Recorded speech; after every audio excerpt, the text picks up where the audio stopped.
弟兄姐妹，大家早！让我们彼此的问安和赞美上帝。愿主与你们同在，愿主也与你们同在。我很喜欢人对我说：“我们同往主的殿，来呀，我们一同歌颂主。”我们要向全的救主大声欢呼。上帝是灵，我们当以心灵和诚实拜他。荣耀归于上帝，圣父、圣子、圣灵，赞美归于主，从现在直到永远。阿们。我们一起的来宣读求洁心主文。全能的上帝，凡人的心在主面前无不显明，心里所羡慕的主都知道，心里所隐藏的也瞒不过主。求主用圣灵的感化洁净我们心里的意念，叫我们精心爱主，恭敬归荣耀于主的圣名。这都是靠着我主耶稣基督。阿们。荣归主颂。惟愿在上，荣归于上帝，在地有平安，人都蒙恩。我们赞美主，称颂主，敬拜主，荣耀主，为主的大荣耀，感谢主上帝，天上的皇，全能的上帝圣父，主独生圣子耶稣基督，主上帝，上帝的羔羊，除掉世上罪的主，怜悯我们。坐在上帝圣父右边的主，允准我们的祷告，因为基督独一为圣，基督独一为主，基督独一圣灵，在上帝圣父荣耀里为至上。阿们。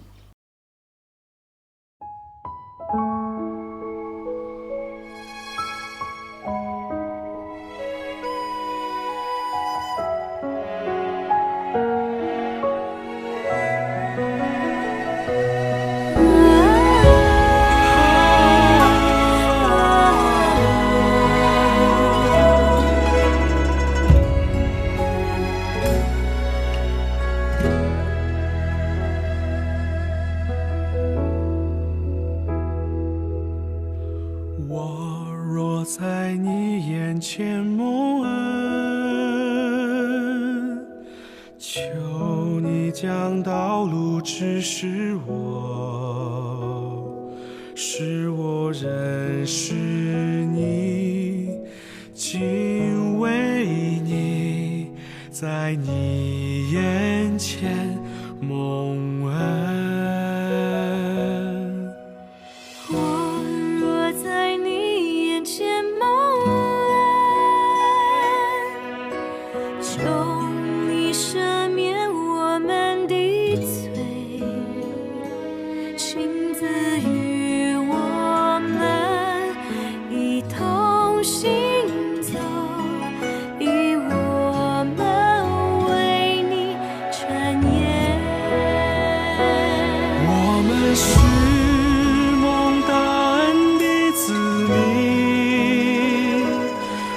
生于慈爱四面环绕，你必怜悯，你必恩待，无尽的恩惠一生跟随，我们是蒙大恩的子民，丰盛的四面环绕，你必怜悯，你必恩待，你必亲自与我同行。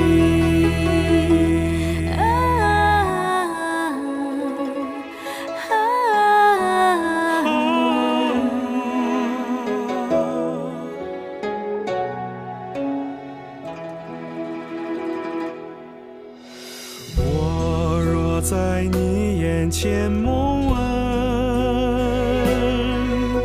求你赦免我们的罪，亲自与我们一同行走，以我们为你称言。我们是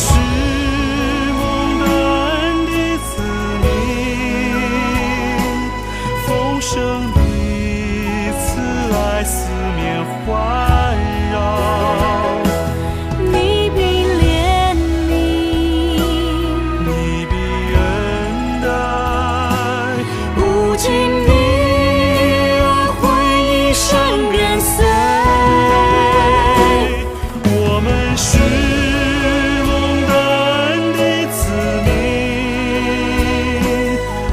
上帝慈爱四面环绕，你必怜悯，你必恩待，你必亲自与我同行。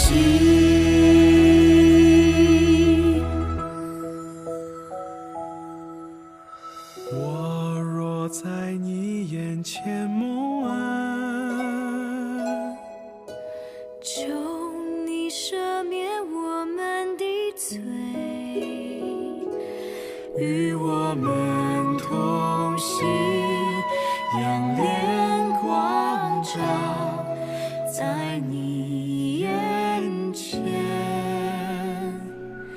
蒙恩。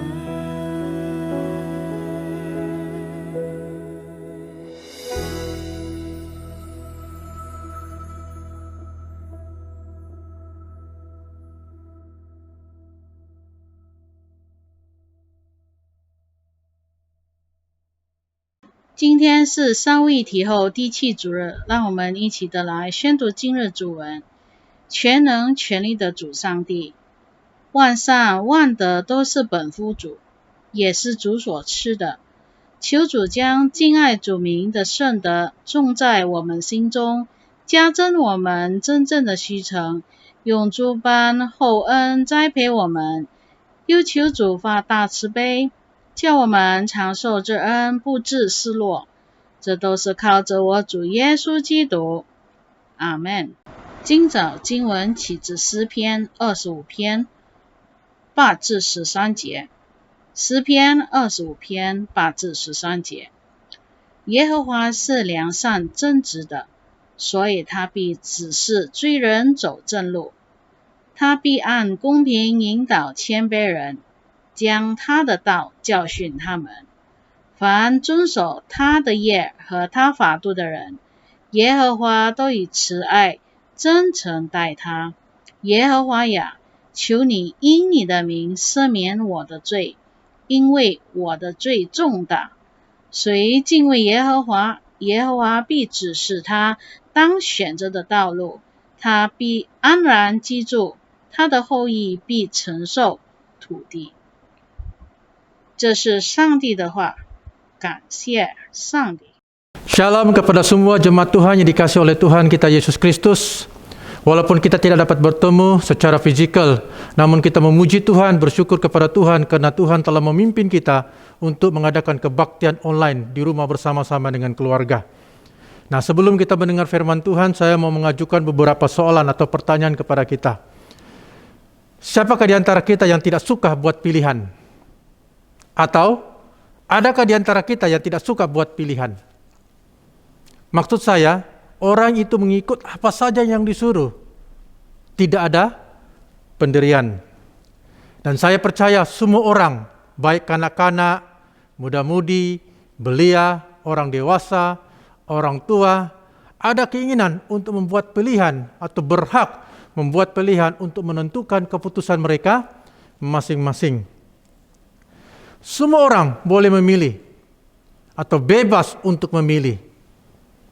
Sebagai contoh, misalnya mencari pasangan hidup untuk menjadikan dia suami atau istri, makan minum, memilih warna baju, dan sebagainya. Dan tentulah kita memilih untuk kepuasan diri kita sendiri. Tetapi harus dipahami bahwa ada sesuatu yang boleh kita pilih dan ada sesuatu yang tidak boleh kita pilih. Misalnya, kelahiran, kematian, atau bangsa. Tidak mungkin kita akan bertanya, saya mau lahir di Kuala Lumpur, saya mau lahir di England, atau saya mau bangsa Cina, atau saya mau bangsa orang putih, atau saya mau bangsa suku yang lain. Tidak. Itu perkara kita tidak dapat buat pilihan. Nah, saudara-saudariku dalam kasih dalam Tuhan, teks khotbah yang kita akan pelajari pada hari ini diambil di dalam Mazmur 25 ayat 8 hingga 13. Oleh itu, saya mau mengangkat satu tema, yaitu pilihan menentukan keputusan Anda. Bersama-sama dengan saya, 2, 3. Pilihan menentukan keputusan Anda. Nah, sebelum kita mendengar firman Tuhan, Mari kita berdoa. Segala puji syukur, hormat kami naikkan padamu ya Allah. Selayaknya Engkau yang layak ditinggikan dan dimuliakan. Kami bersyukur pada pagi ini kami dapat sekali lagi bertemu bersama-sama mengikuti kebaktian online bersama dengan keluarga. Kiranya Roh Tuhan hadir di tengah-tengah kami, memimpin kami dalam ibadah kami pada pagi hari ini. Kami siap Tuhan untuk belajarkan firman-Mu, dan kami siap Tuhan untuk melihat pekerjaan Tuhan di dalam kehidupan kami, dan kami percaya melalui firman Tuhan hidup kami akan diubah. Terima kasih Tuhan, ini doa kami. Di dalam nama Yesus, Tuhan dan Penyelamat kami sudah berdoa dan mengucap syukur. Bersama kita katakan, amin. Saudara dan saudariku yang dikasihi dalam Tuhan, pilihan tentang bagaimana Anda menjalani hidup Anda pada masa seterusnya adalah berdasarkan daripada keputusan yang Anda pilih. You decide, Anda yang memutuskan. Harus diingat atau perhatikan baik-baik ini. Pilihan yang dibuat akan menentukan langkah seterusnya dalam kehidupan Anda. Mungkin ia bermula dengan baik, namun tidak semua berakhir dengan baik. Oleh itu, jadilah diri Anda yang sebenarnya dan buatlah keputusan yang tepat di dalam hidup Anda. Karena Anda mampu mengubahnya. Bagi tahu orang kiri kananmu, Anda mampu mengubahnya. Saudara dan saudariku dikasih dalam Tuhan, kita semua memilih untuk memperoleh kejayaan yang baik pada masa kini maupun pada masa hadapan, baik diri kita sendiri maupun keluarga serta generasi kita pada masa akan datang. Kita semua memilih untuk berjaya. Kita mau dihormati dan berbahagia untuk seumur hidup. Persoalannya, bagaimana kita menjalani kehidupan ini? Pilihan itu ada di tangan Anda atau di tangan saya. Jadi saudara dan saudariku dikasih dalam Tuhan, bagaimana bermula dengan baik dan berakhir dengan baik? Di sini kita akan melihat 2 poin. Kita akan pelajari pada pagi hari ini, memilih hanya pilihan itu ada di tangan Anda. Yang pertama, memilih untuk takut akan Tuhan. Bersama-sama dengan saya, 2, 3. Memilih untuk takut akan Tuhan. Mazmur 125 ayat 12 berkata, siapakah orang yang takut akan Tuhan? Kepadanya Tuhan menunjukkan jalan yang harus dipilih. Sekali lagi, Mazmur 25 ayat 12 berkata, siapakah orang yang takut akan Tuhan? Kepadanya Tuhan menunjukkan jalan yang harus dipilihnya. Takut akan Tuhan merupakan dasar bagi setiap orang percaya. Takut akan Tuhan yang dimaksudkan bukan takut seperti kepada hantu atau makhluk yang lain yang menyeramkan atau penyakit yang berbahaya yang boleh membawa pada kematian. Nah, sejak wabak pandemi COVID-19 melanda dunia, ramai orang yang takut dengan virus tersebut sehingga ada yang mengalami depresi, tekanan mental, masalah dalam keluarga, takut meneruskan kehidupan sebab COVID-19, dan banyak lagi yang mempengaruhi kehidupan manusia pada hari ini. Nah, ada seorang pastor yang telah berkongsi pada kami waktu persekutuan doa, waktu malam. Di sini ada anak buahnya sekitar berumur 13 tahun, yaitu saya pikir tingkatan 1. Sudah mengalami penyakit dipanggil anxiety disorder, atau ketakutan yang berlebih-lebihan, atau lebih dikenal ketakutan yang tidak dapat dikawal. Nah, pastor ini menceritakan pada mulanya ibunya meranggap bahwa anak mereka itu hanya sakit gastrik. Mereka membawa dia berjumpa dengan dokter. Setelah keputusan ujian perubatan diterima dan mendapati bahwa anak mereka mengalami satu penyakit yang dipanggil anxiety disorder, atau ketakutan yang berlebih-lebihan, atau lebih dikenali ketakutan yang tidak dapat dikawal. Sehingga dirujuk kepada dokter pakar mental untuk anak ini untuk perawatan seterusnya. Kenapa ia terjadi? Dia baru berumur 13 tahun, tetapi dia ada satu penyakit anxiety disorder. Kenapa ia terjadi? Nah, sejak adanya COVID-19, Keluarga mereka sangat takut sehingga anak mereka tidak dibenarkan keluar dari rumah. Takut dijangkiti dengan COVID-19. Karena anak ini selalu dengar bahwa virus COVID-19 adalah penyakit yang sangat berbahaya yang boleh membawa kepada kematian. Kesannya akibatnya anak ini juga merasa takut dengan COVID-19 sehingga tidak berani keluar dari rumah sebab ibu bapanya melarang dia keluar dari rumah. Jadi dia buat pilihan untuk berada di rumah, berkurung di rumah. Akibatnya dari terlalu berkurung di rumah sehingga banyak yang dia pikirkan. Apa yang dia pikirkan? Sehingga dia mengalami satu depresi, itu ketakutan yang berlebih-lebihan. Takut dijangkiti COVID, takut mati.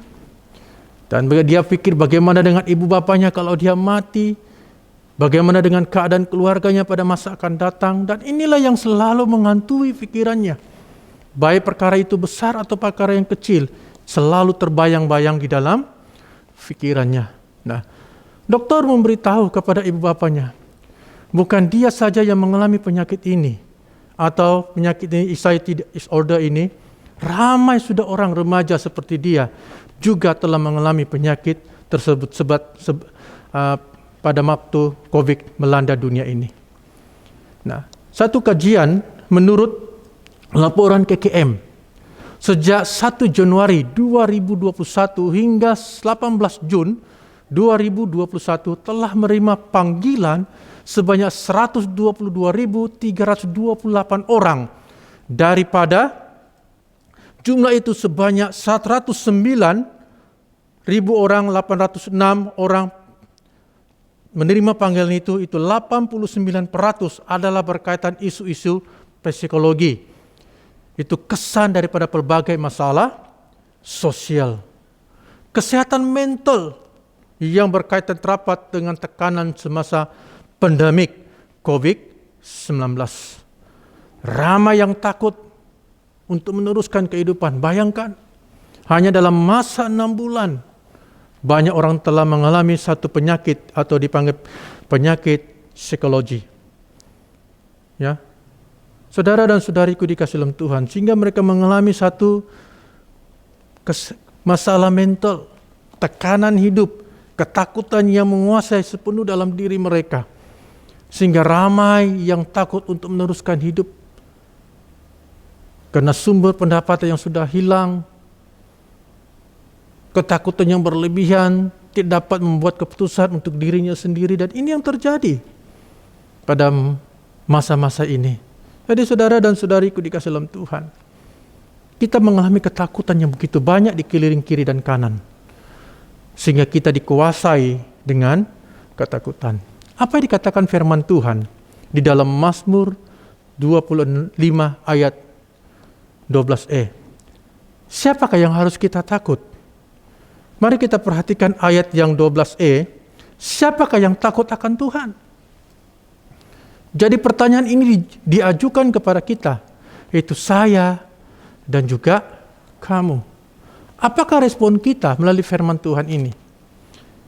Siapakah yang takut akan Tuhan? Takut akan Tuhan ini berarti menghormati Dia sebagai satu-satunya Tuhan dan kebenaran firman, serta mengasihinya dengan segenap hati, jiwa, kekuatan dan akal budi. Sehingga apapun yang menjadi perintah dan kehendaknya akan kita laksanakan karena kita menghormati akan kebesaran Tuhan. Haleluya. Ada amin? Tetapi kenapa ada orang yang hidupnya jauh dari rasa takut akan Tuhan? Dia lebih takut dengan apa yang ada dia lihat di sekelilingnya, apa yang dia dengar di sekelilingnya. Saudara dan saudariku dikasih dalam Tuhan, sebenarnya masalah tersebut dalam kehidupan setiap orang percaya bukanlah masalah ekonomi, bukanlah masalah kesehatan atau penyakit, atau keperluan sehari-harian. Tetapi saat hubungan orang itu dengan Tuhan mulai sejuk dan hambar. Kenapa? Hubungannya dengan Tuhan sudah mulai sejuk dan hambar. Karena orang seperti ini, mereka tidak lagi membaca firman Tuhan. Mereka tidak lagi berdoa. Jarang sekali. Mereka lagi tidak beribadah atau mengikuti kebaktian online yang kita adakan pada hari ini.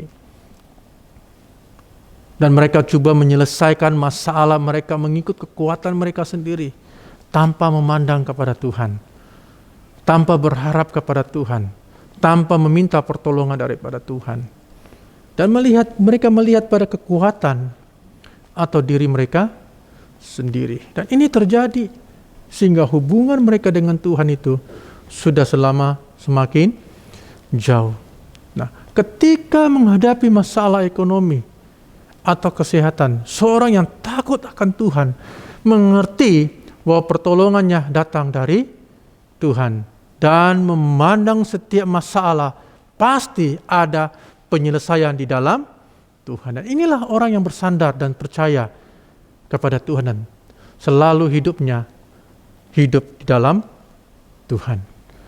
Berbeza halnya dengan orang yang hidup jauh dari rasa takut akan Tuhan. Ia akan selalu rasa khawatir dalam hidupnya dan dia coba menyelesaikan masalah menurut jalannya sendiri. Dengan ini, hendaklah kita menyelidiki diri kita sendiri. Apakah rasa takut akan Tuhan masih ada dalam kehidupan kita setiap hari? Kita tanya diri kita, apakah rasa takut akan Tuhan itu masih ada di dalam diri kita sendiri? Yesaya 55 ayat 6 berkata, carilah Tuhan selama ia berkenan ditemui. Berserulah kepadanya selama ia dekat. Carilah Tuhan selama ia berkenan ditemui. Berserulah kepadanya selama ia dekat. Saudara dan saudariku dikasih dalam Tuhan, ini satu gambaran bagaimana Tuhan mau mengajak kita.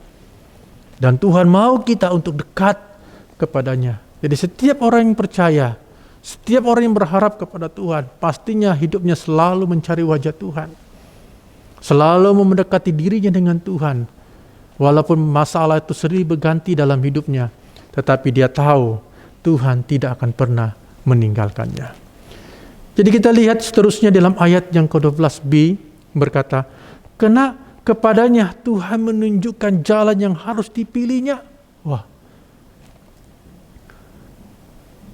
12b berkata, kepadanya Tuhan menunjukkan jalan yang harus dipilihnya. Hati yang takut akan Tuhan itu adalah hati yang selaras dengan kehendak Tuhan. Haleluya. Amin. Ketika kita membuat keputusan atau pilihan, Tuhan, ingat saudara-saudariku, Tuhan akan menunjukkan jalan yang harus dipilih supaya tidak tersesat atau salah pilih. Jadi sebelum kita membuat keputusan atau membuat pilihan, kita berdoa. Apakah itu bersesuaian apa yang kita minta? Apakah itu benar? Dan Tuhan akan campur tangan yang kita minta. Apakah itu kehendak Tuhan yang kita minta atau kita pilih? Jadi kita harus meletakkan diri kita di hadapan Tuhan. Maka Tuhan akan memimpin kita di dalam kita membuat keputusan. Maka itu Rasul Paulus berdoa untuk jemaat di Filipi. Filipi bab 1 ayat 9 hingga 10 berkata, dan inilah doaku, semoga kasihmu makin melimpah dalam pengetahuan yang benar dan dalam segala macam pengertian, sehingga kamu dapat memilih apa yang baik, supaya kamu suci dan tak bercacat menjelang hari Kristus. Haleluya. Inilah doaku kepadamu. Nah, ini menunjukkan bagaimana hidup orang yang benar akan dipimpin oleh Tuhan. Oleh itu, ketika kita membuat keputusan atau pilihan, Tuhan akan menunjukkan jalan yang harus dipilih supaya tidak tersesat atau salah pilih dan ia menentukan masa depan kita. Haleluya. Amin. Yang seterusnya yang kedua, bagaimana menentukan pilihan saya? Yang kedua itu bertindak berdasarkan pilihan yang tepat. Bersama-sama dengan saya, 2, 3. Bertindak berdasarkan pilihan yang tepat. Apakah maksud pilihan yang tepat? Mari kita lihat dalam Matius bab 6 ayat 33. Tetapi carilah dulu kerajaan Allah dan kebenarannya, maka semuanya itu akan ditambahkan kepadamu. Ini menunjukkan bahwa Tuhan mau kita mengutamakan Tuhan dulu. Tuhan mau kita melakukan perintah-perintah Tuhan dulu. Tuhan mau kita melihat bahwa Tuhan yang memimpin kita atau menyertai ke dalam setiap perkara yang kita lakukan di dalam Tuhan. Maka itu Tuhan katakan firman Tuhan dalam Matius 6:33 berkata, tetapi carilah dulu kerajaan Allah dan kebenarannya, maka semua itu akan ditambahkan kepadamu. Saudara dan saudariku dikasihi dalam Tuhan, berkenaan dengan petikan ini, Tuhan bercakap tentang keutamaan. Apakah keutamaan yang Tuhan mau kita lakukan? Siapakah yang harus diutamakan?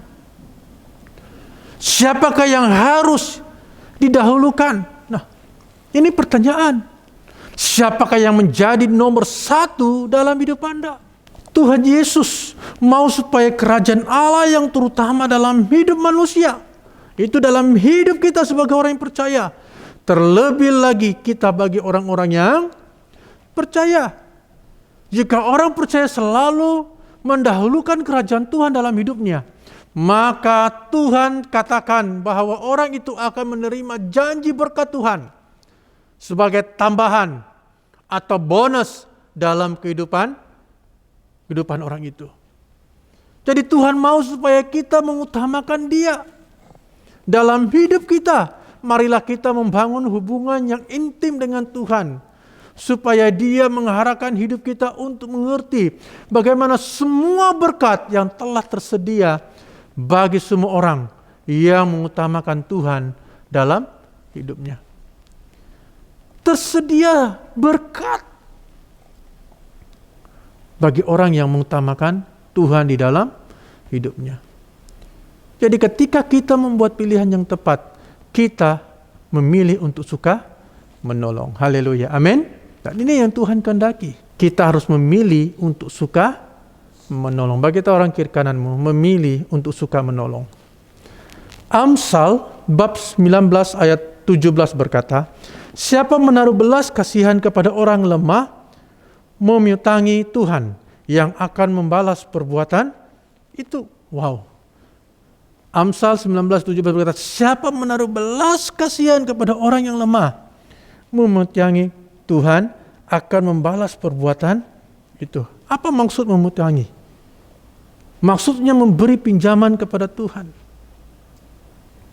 Memberi dengan kemurahan hati dari milik kita untuk menolong orang miskin merupakan sebuah cara melayani Tuhan. Ia akan membalas perbuatan-perbuatan yang kita lakukan bagi kita memperhatikan orang-orang yang lemah atau orang-orang yang miskin. Karena Tuhan melihat perbuatan kita. Nah, khususnya dalam musim pandemi COVID-19 yang melanda dunia ini. Dan kita lihat di Malaysia, khususnya di Sabah juga, terkesan dari pandemi COVID-19 ini. Jadi kita memuji Tuhan karena pada masa seperti ini, gereja telah menunjukkan kemurahan hati dengan memberi dan menolong mereka yang sangat memerlukan bantuan makanan akibat kesan daripada pandemi COVID-19. Gereja telah mengambil inisiatif. Gereja telah melihat keperluan-keperluan jemaah. Gereja bukan hanya melayani atau dalam pelayanan, tetapi gereja juga turun untuk memberkati orang-orang yang memerlukan bantuan. Dan kita lihat gereja kita sendiri, tidak putus-putus gereja memberi bantuan kepada jemaah. Kita lihat di sini ketika kita bersyukur kepada Tuhan karena kita telah menyediakan lebih daripada apa yang kita perlukan. Sehingga gereja mempunyai sumber untuk membantu orang lain. Berkat Tuhan dalam gereja tidak pernah putus-putus. Haleluya. Karena Tuhan tahu kita melakukan perintah Tuhan. Dan saya percaya ada ramai yang sudah menerima bantuan dari gereja. Ini satu berkat. Karena Tuhan memakai gereja untuk menjadi berkat.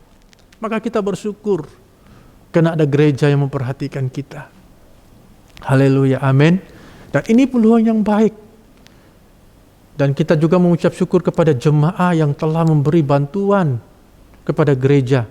Dan ramai jemaat yang telah memberi bantuan turut mengalurkan bantuan, sama ada itu keuangan, beras, supaya gereja dapat mengagikan kepada jemaat yang memerlukan. Ini satu kematangan jemaat gereja. Mereka ada kelebihan, mereka berkongsi kepada orang-orang lain. Oleh itu saudara-saudariku dikasih dalam Tuhan, kita telah menjadi teladan yang sangat baik, di mana kita telah menunjukkan sikap saling menolong dan memperhatikan antara satu dengan yang lain. Haleluya, amin. Saling menolong. Dan ini satu teladan. Dan teruskan teladan ini. Karena ini adalah satu perintah Tuhan. Karena kita memilih untuk suka menolong. Jadi saudara dan saudariku dikasih dalam Tuhan, memilih untuk suka memberkati. Selain kita memilih untuk suka menolong, di sini juga mengajar kita memilih untuk suka memberkati. Apa kata firman Tuhan orang yang suka memberkati? Amsal bab 11 ayat 24 berkata, ada yang menyebar harta tetapi bertambah kaya. Wow. Ada yang berhemat secara luar biasa namun selalu berkekurangan. Ada satu penentangan di sini kita lihat. Ya. Ada yang menyebar harta tetapi bertambah kaya. Wow. Ada yang menghemat secara luar biasa namun selalu berkekurangan. Mari kita lihat satu persatu dalam ayat ini. Ayat 24e berkata, ada yang menyebar harta tetapi bertambah kaya. Tuhan memberkati orang yang baik hati dan murah hati. Maka itu saudara-saudariku dikasih Tuhan, jangan kita ragu-ragu untuk menjadi pemurah hati. Karena Tuhan akan memberkati kita. Karena kita suka menolong dan suka memberkati. Inilah satu karunia, itu pemurah hati. Karena Allah berjanji bahwa orang yang banyak memberi akan menerima kembali lebih daripada yang diberinya. Wow. Apakah itu bentuk uang atau tenaga? Maka itulah kata firman Tuhan. Ada yang menyebarkan harta tetapi bertambah kaya. Karena ada satu sikap yang Tuhan lihat di dalamnya, itu pemurah hati. Ia memberi dengan kerelaan hatinya, tanpa dipaksa atau disuruh. Murah hati adalah satu karunia daripada Tuhan. Haleluya. Jadi siapa di antara kita yang ada sikap yang murah hati itu? Tidaklah kira sama ada engkau orang yang biasa-biasa, engkau orang kaya, engkau yang miskin. Tetapi kalau ada sikap murah hati itu satu karunia. Amin. Engkau akan dengan hati yang rela, yang suka memberi. Hati yang rela, yang suka menolong dan melakukan perintah Tuhan dengan memberi. Nah, ini satu sikap. Dia tidak heran, tidak kiralah masalah itu datang, pergumulan itu datang, tapi dia tahu panggilannya untuk memberkati. Maka itu saudara-saudariku dikasih dalam Tuhan, orang ini akan menerima berkat, akan janji Tuhan. Itu karena karunia dari Tuhan. Bukan semua orang memilikinya, tetapi mereka yang suka memberkati, ia adalah satu karunia. Ia mengguna apa yang telah dikaruniakan Allah untuk memberkati orang lain. Haleluya, ada amin? Amin. Saya ada nampak ada banyak orang. Saya lihat dia orang biasa-biasa. Ya. Kerjanya pun tidak menentu, tetapi dia suka memberkati orang lain. Dia suka menolong orang lain. Dia suka memperhatikan keperluan gereja. Wah. Tapi ada orang yang berlebih-lebihan, tetapi takut untuk memberi. Tapi, saudara dan saudariku dikasih dalam Tuhan, lebih baik firman Tuhan katakan, orang yang memberi. Karena firman Tuhan kata, ada yang menyabar harta, tetapi bertambah kaya. Dan itu janji Tuhan. Jadi saudara dan saudariku dikasih dalam Tuhan, Tuhan telah memanggil kita untuk memilih perkara yang tepat. Tuhan telah memanggil kita untuk takut akan Tuhan. Dan inilah pilihan yang tepat yang memimpin masa depan kita, yang memimpin kehidupan kita ketika kita takut akan Tuhan. Walaupun ada begitu banyak cabaran yang kita lalui di bumi ini, karena itu cabaran akan bersilih ganti. Kita tidak tahu akan datang penyakit apa lagi yang akan datang. Yang kita tahu hari ini adalah penyakit yang bahaya, itu COVID-19. Tapi akan datang penyakit apa lagi kita tidak tahu. Karena dunia bukan menjadi semakin lama menjadi baik, tidak. Dunia semakin lama menjadi jahat. Maka itu saudara dan saudariku dikasih dalam Tuhan, pandanglah kepada Tuhan, karena pengharapan hanya dalam Tuhan. Ketika kita takut, lihat kepada Tuhan, karena hidup kita ada di tangan Tuhan. Haleluya, amin. Jadi saudara-saudariku dikasih dalam Tuhan, pilihlah untuk takut akan Tuhan. Karena di dalam Tuhan ada masa depan. Di dalam Tuhan ada pengharapan dalam hidup kita. Karena dalam Tuhan juga ada pertolongan. Jadi saudara-saudari ke dalam Tuhan, buatlah pilihan yang tepat pada hari ini. Bagaimana bermula dengan baik dan juga berakhir dengan baik. Maka itu Paulus menulis surat kepada Timotius, itu 2 Timotius bab 4 ayat 7 berkata, aku telah mengakhiri pertandingan yang baik, aku telah mencapai garis akhir, dan aku telah memelihara iman. Paulus telah memilih hidupnya takut akan Tuhan.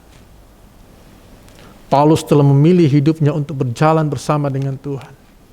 Sehingga itulah firman Tuhan katakan dalam 2 Timotius ini bab 4 ayat 7 berkata, aku telah mengakhiri pertandingan yang baik, aku telah mencapai garis akhir, dan aku telah memelihara iman. Dia telah berjuang selagi dia masih bernapas, hidupnya tetap takut akan Tuhan. Selagi dia masih bernyawa, dia melakukan apa yang Tuhan perintahkan untuk dia lakukan. Dia memelihara imannya.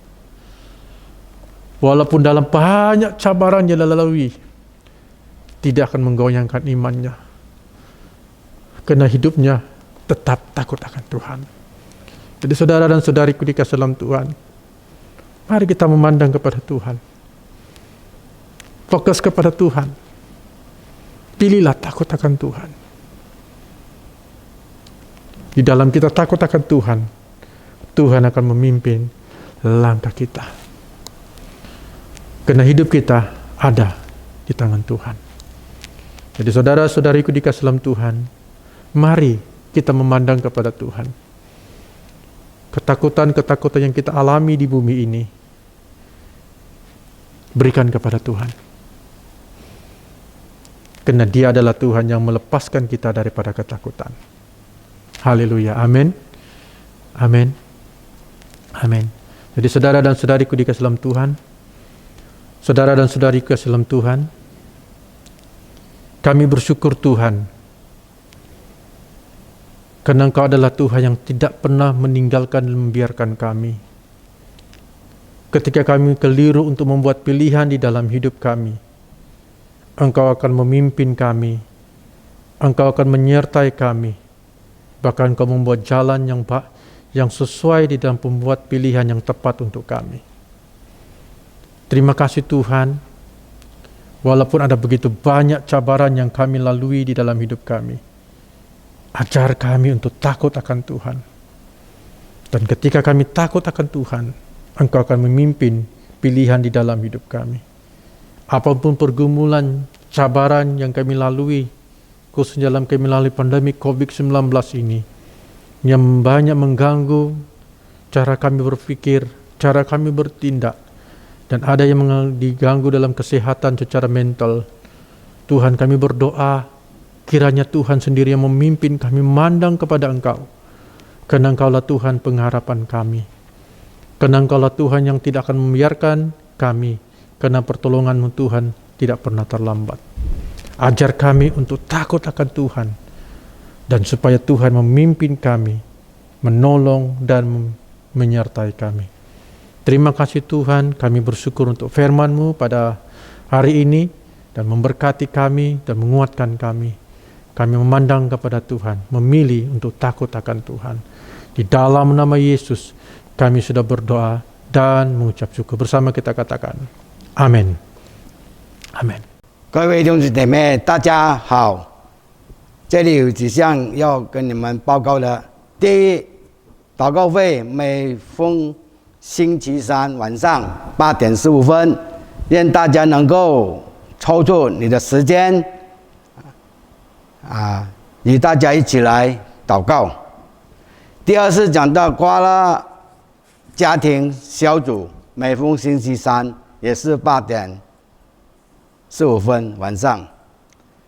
第三是肥料如要购买，可以联络